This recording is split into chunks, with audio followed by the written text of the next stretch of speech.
গত বছর ৫ই আগস্ট ছাত্র জনতার প্রবল গণ আন্দোলনের মুখে পতন ঘটে আওয়ামী লীগ সরকারের। দলটির সভানেত্রী শেখ হাসিনা দেশ ছেড়ে পালিয়ে আশ্রয় নেন ভারতে।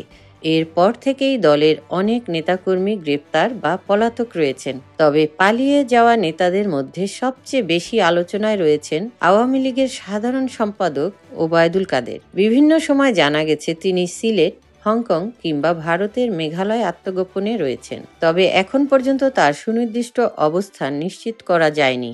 বিশ্বস্ত সূত্রে জানা গেছে ৫ আগস্টের শেষ মুহূর্তে ওবায়দুল কাদেরের মোবাইলে নাম্বার ট্র্যাক করা হয়। এরপরই বন্ধ হয়ে যায় তার ফোন।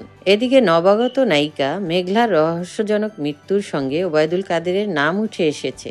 সাংবাদিক নাজমুস সাকিবের উপস্থাপনায় নাগরিক টিভির এক প্রতিবেদনে জানানো হয়, কাদেরের লালসার শিকার হয়েছিলেন প্রয়াত নায়িকা মেঘলা। বিশ্বস্ত সূত্রের দাবি, ৫ আগস্টের পর থেকেই ওবায়দুল কাদের আশ্রয় নেন নায়িকা মেঘলার বাসায়। ধারণা করা হচ্ছে মেঘলা যেন তার বিষয়ে কিছু ফাঁস করতে না পারেন, তাই তাকে দুনিয়া থেকে সরিয়ে দেওয়া হয়েছে। এই অভিযোগ সত্য নাকি শুধুই গুজব? জরুরি ভিত্তিতে সঠিক তদন্ত প্রয়োজন।